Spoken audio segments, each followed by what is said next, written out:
Nellore style ఏమంటే పచ్చి పులుసు అండి. పచ్చి పులుసు చేసే విధానం చూపిస్తున్నానండి.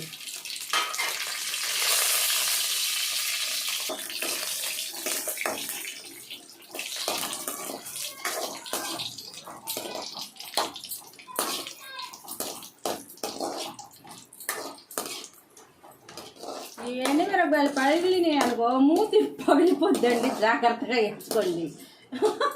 చింతపండులో వేసుకుంటున్నానండి. చింతపండు రసం, తెల్లగడ్డ అండి దీంట్లో వేస్తున్నానండి.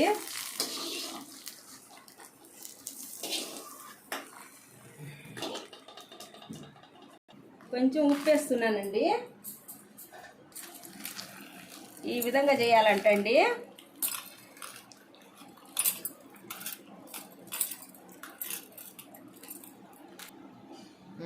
పిప్పంతా మార్చుకోవాలండి.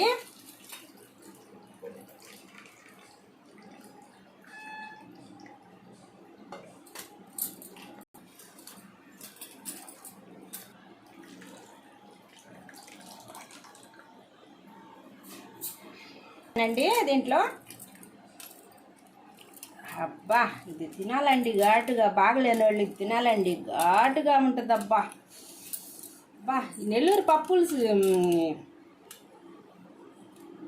నెల్లూరు పచ్చి పులుసుకి మీరు థ్యాంక్స్ చెప్పి ఒక లైక్ చేసి, షేర్ చేసి, సబ్స్క్రైబ్ చేసుకోండి.